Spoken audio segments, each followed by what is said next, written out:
Hey everybody, and welcome to the 5 Bytes Podcast. I'm your host, Rory Monahan.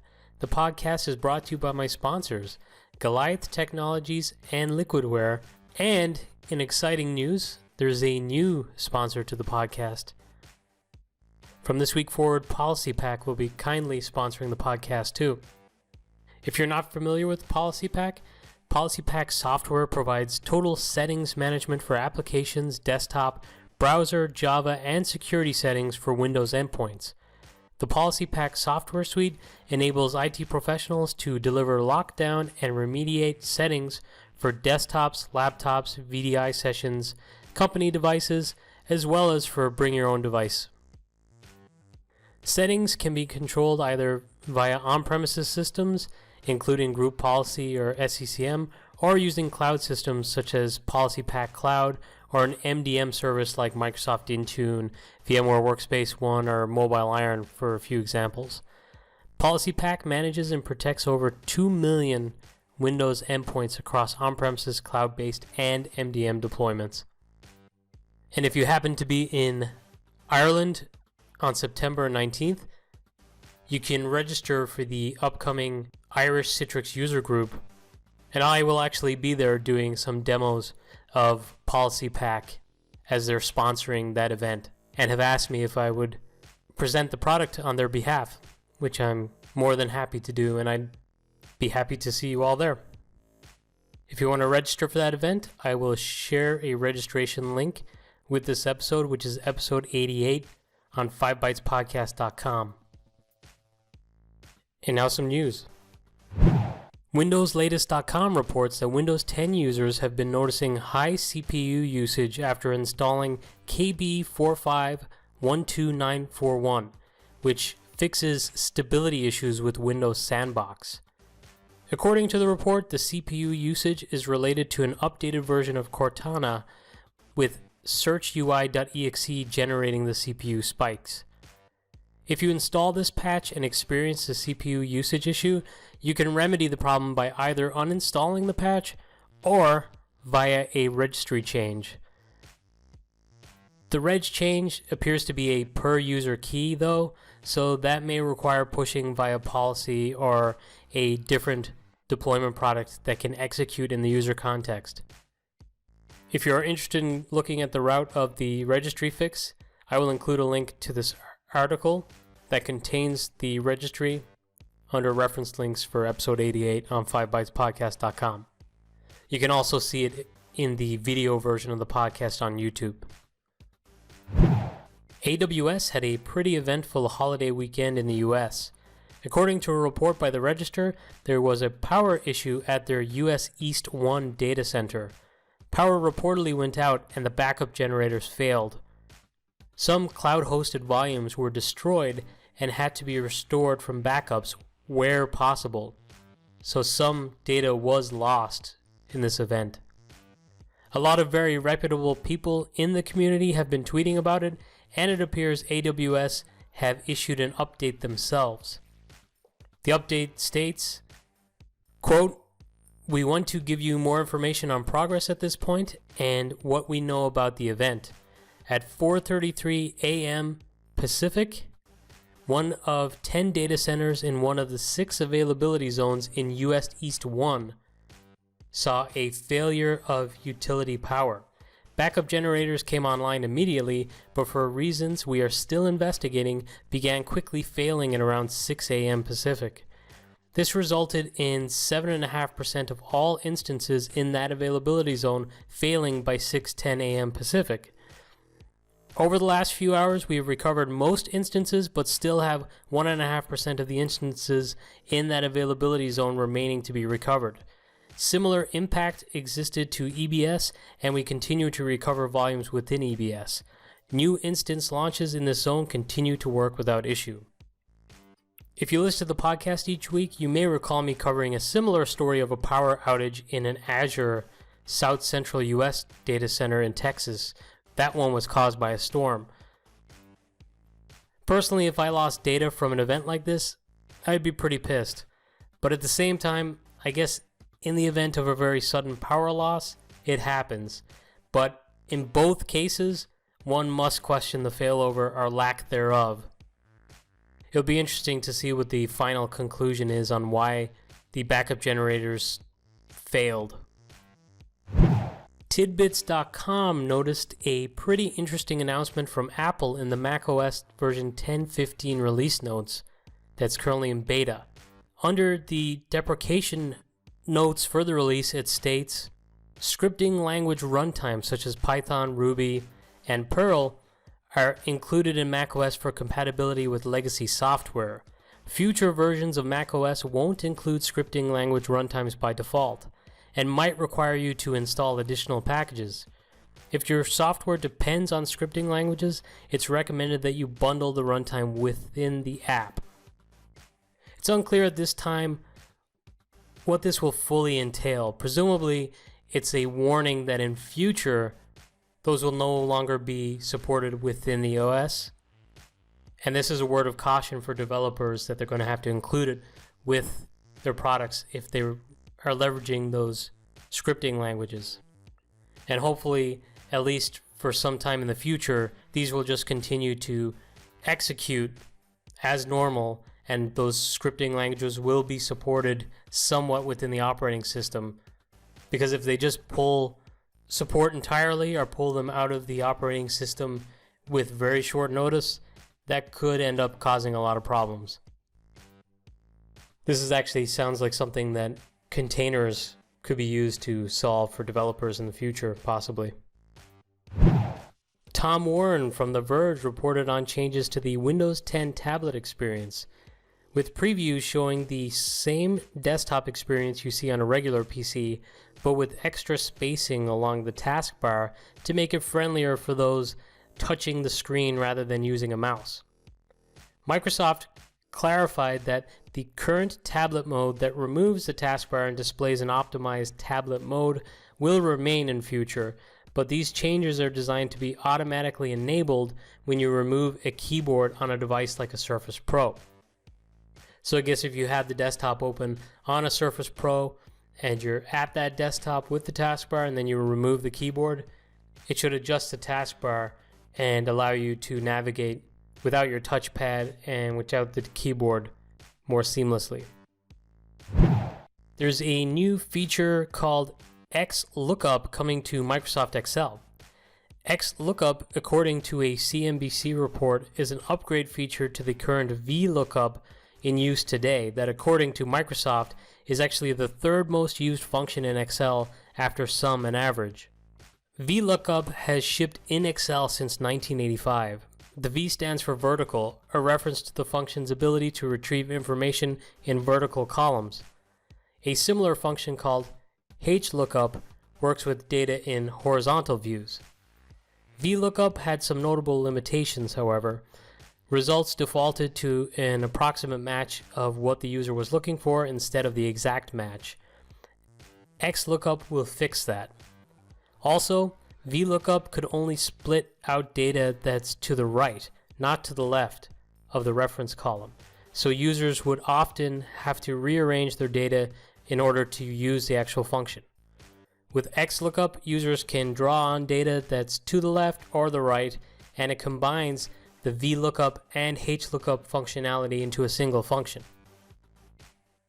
This will be available to Office 365 insiders first, and will be rolled out to other Office 365 users in the coming weeks.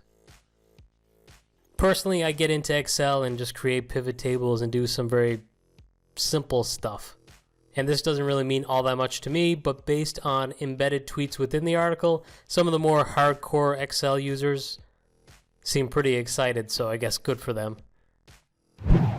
Ars Technica has reported that for the first time ever, the security exploit broker Zerodium is paying a higher price for zero-day attacks that target Android for what they're paying for comparable attacks on iOS. The article suggests this is because there are so many iOS exploits that they have actually been turning some new ones away from their market, whereas there are actually less for Android due to both Google and Samsung security teams investing quite a lot in hardening security on the Android OS. At least that's what the article suggests. I was a little light on the security news last week. Well, this week there was a bit of a doozy.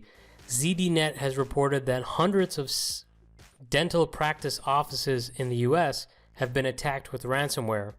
The attack vertical in this case was through software the dental practices used.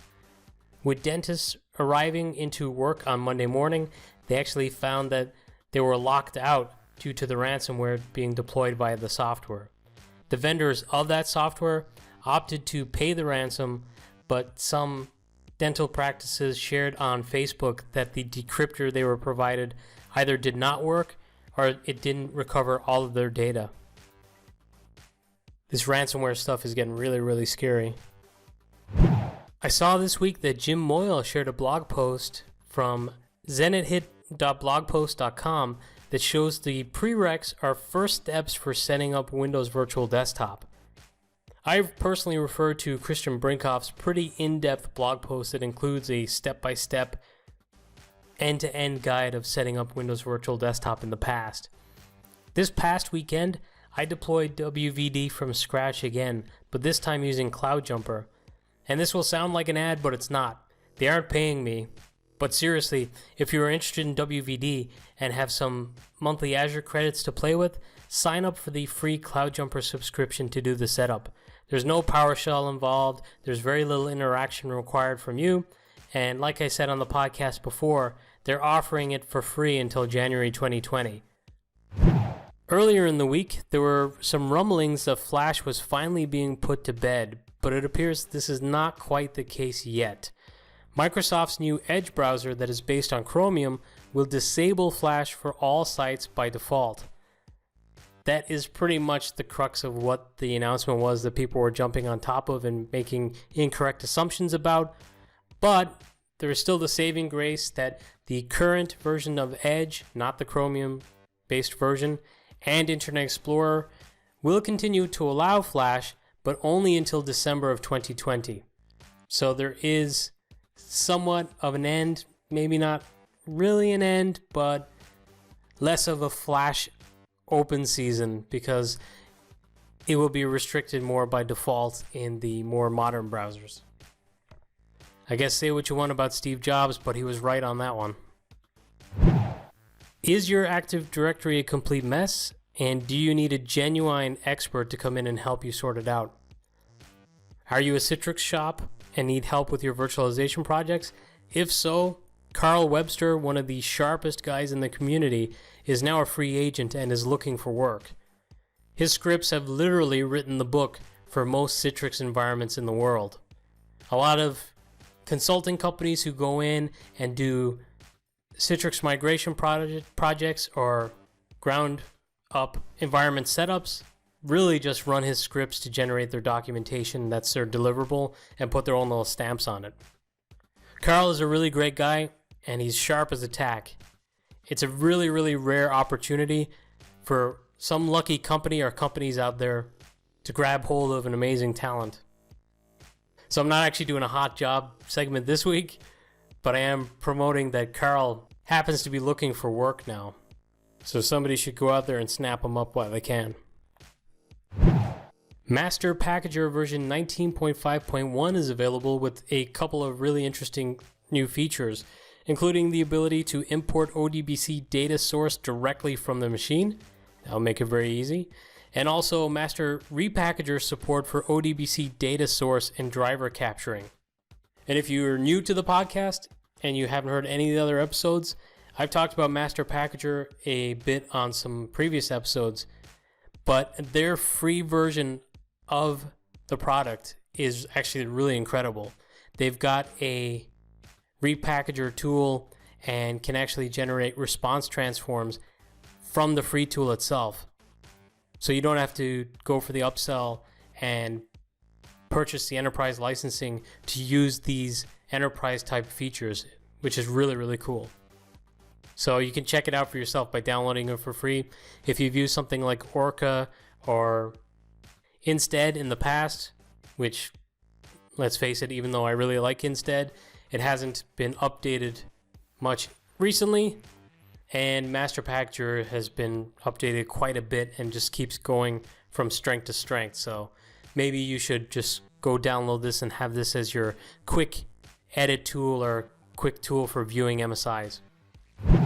This week I learned about an event called the Concatenate Conference that aims to bring tech content and conferences for passionate developers that can't attend conferences worldwide due to visa denials or cost. So the event is or has been held in Nigeria in the past, and they are accepting event sponsors currently.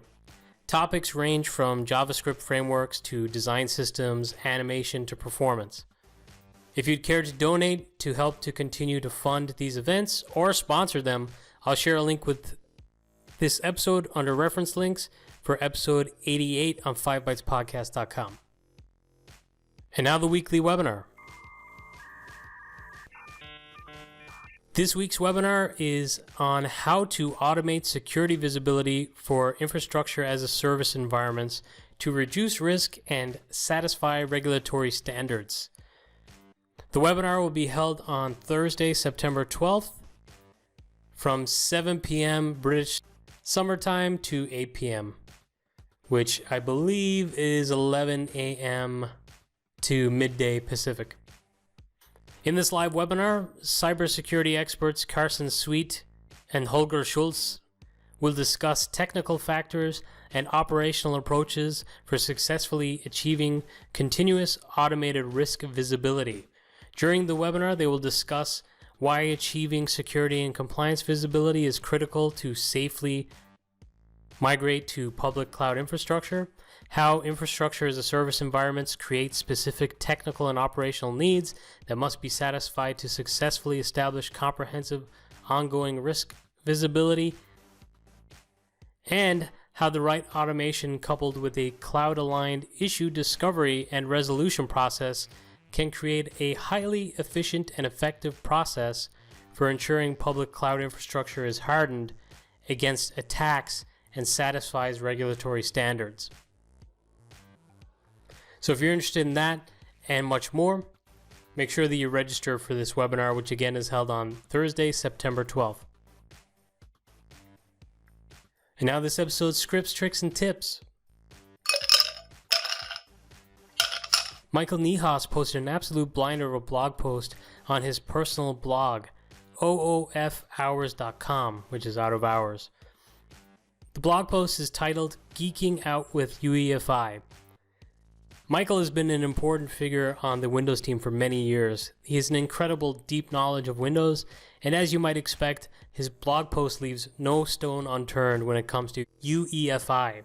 If you've run into issues booting before, or even if you haven't and you just wonder what is going on when you see your nice shiny wizard or loading screens, this is a great post for you. I know at least initially when UEFI was a new technology to those in the end user computing space or just virtualization space, there were a lot of questions and not that many resources or not that many answers out there. That's become less of an issue with a lot of vendors embracing UEFI and providing their own resources, but you're not going to find anything as comprehensive as Michael Niehaus's blog post. Be warned though, it is very deep, and he says it's like level 300, which, yeah, maybe, okay, but you're going to want to commit a lot of time to getting through this blog post because it is very, very detailed, but it's definitely worth reading.